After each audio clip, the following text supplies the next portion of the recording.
भाषण देना भी एक महत्वपूर्ण कला है। आप चाहे कितना भी टैलेंटेड हों, अगर यह कला नहीं आती तो समाज में आपकी अच्छी पहचान नहीं बन पाती। साधारण शब्दों के मेल से दिया गया भाषण भी उतना महत्वपूर्ण नहीं होता, लेकिन जब अपनी बातों में अच्छे शब्दों को पिरोने की कला आ जाए तब आपका भाषण अवश्य ही महत्वपूर्ण हो जाता है। मैं उमाशंकर सिंह प्रभात ज्ञान मंच के इस वीडियो में स्वतंत्रता दिवस पर स्कूल और कॉलेजों के लिए दमदार भाषण आप तक पहुंचा रहा हूं, जिसके जरिए छात्र छात्राओं के साथ साथ आम जनों में भी आपकी पहचान बन सकती है। तो चलिए शुरू करता हूं अपना वीडियो। स्वतंत्रता दिवस के 73वीं वर्षगांठ के ध्वज समारोह में उपस्थित सभी गणमान्य अतिथिगण, छात्र छात्राओं के अभिभावकगण, स्कूल प्रशासक और उपस्थित छात्र छात्राएं, आप सभी को स्वतंत्रता दिवस की शुभकामनाएं। हर साल की तरह इन साल भी 15 अगस्त का यह राष्ट्रीय त्योहार हम धूमधाम से मना रहे हैं। 1947 से शुरू हुआ यह सिलसिला आज भी उसी जोश खरोश के साथ पूरी की जाती है, लेकिन इनमें से बहुत बच्चे आज भी नहीं जानते होंगे कि आखिर यह त्योहार 15 अगस्त को ही क्यों मनाया जाता है और इस झंडे का क्या महत्व है।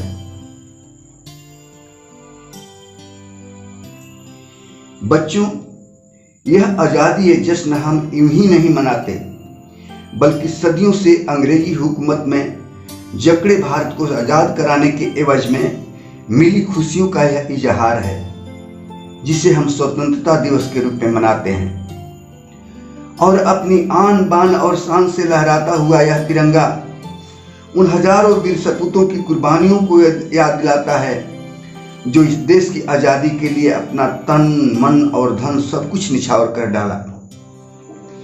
आजादी के उन दीवानों ने अपनी कुर्बानियों की बदौलत ही आजादी का यह तोहफा इस देश को वासियों को दिया, जिसके बदौलत आज पूरा देश अमन चैन की जिंदगी जीता है।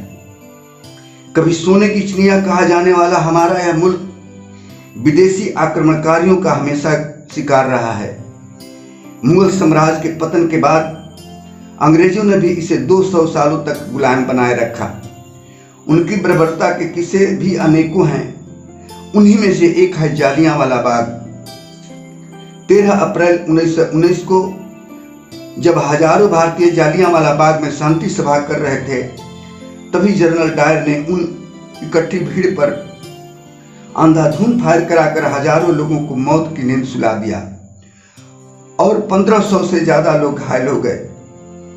वहीं से हिंदुस्तानियों में अंग्रेजों के खिलाफ आक्रोश और बढ़ उठी।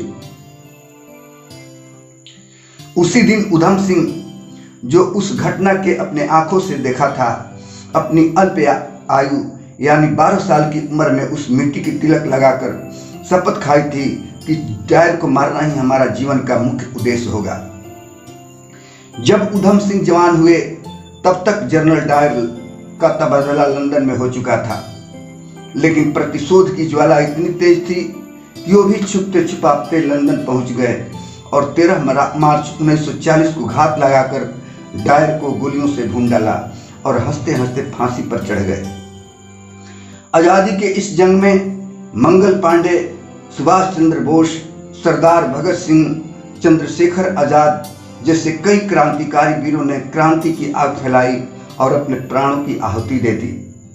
इसमें से कई नेता जैसे महात्मा गांधी, सरदार वल्लभ भाई पटेल, पंडित जवाहरलाल नेहरू ने सत्य अहिंसा को ही अपना शस्त्र बनाया, सत्याग्रह किया, लाठियां खाई, जेल गए, लेकिन तब तक इस आजादी की लड़ाई को लड़ते रहे जब तक अंग्रेज भारत छोड़ने पर मजबूर न हो गए। आखिरकार 15 अगस्त 1947 को स्वतंत्र भारत के रूप में आजादी की घोषणा हुई। तब से आज तक हम स्वतंत्रता दिवस के रूप में इसे मनाते रहे हैं। आजादी के इस स्वच्छंद वातावरण में अब हर आदमी को स्वतंत्र रूप से अपनी बातें रखने का अधिकार है। कोई भी व्यक्ति एक दूसरे पर जोर जबरदस्ती या दबाव डालकर अपना काम नहीं निकाल सकता आज हर किसी को समान रूप से रहने और जीने की आज़ादी है। अपने में 3 रंगों को केसरिया, हरा और सफेद समेटे हुए हमारा राष्ट्रीय ध्वज एकता में अनेकता का संदेश देता है। इसके बीच में बना हुआ 24 डंडे वाला गोल चक्र 24 घंटे को दर्शाते हुए संदेश देता है कि हमें 24 घंटे अपने काम के ऊपर, अपने देश के ऊपर चौकस रहना चाहिए, जिससे देश सुरक्षित रहते हुए आगे बढ़ सके।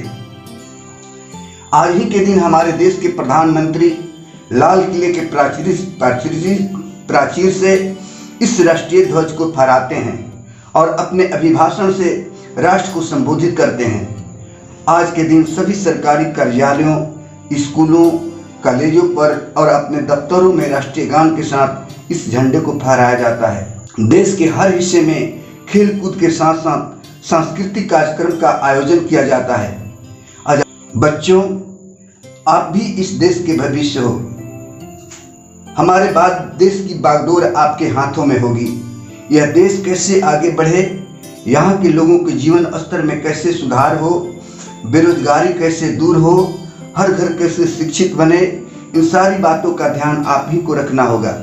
लेकिन यह तभी संभव होगा जब आप मन लगाकर पढ़ाई करें और देश का एक अच्छा नागरिक बनकर राष्ट्र हित में सोचें और कार्य करें।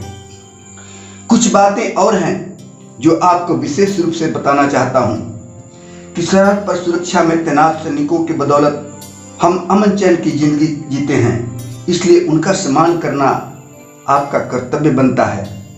और अंत में यह भी कहूँगा कि सभ्यता और संस्कृति हमारे पूर्वजों की धरोहर है।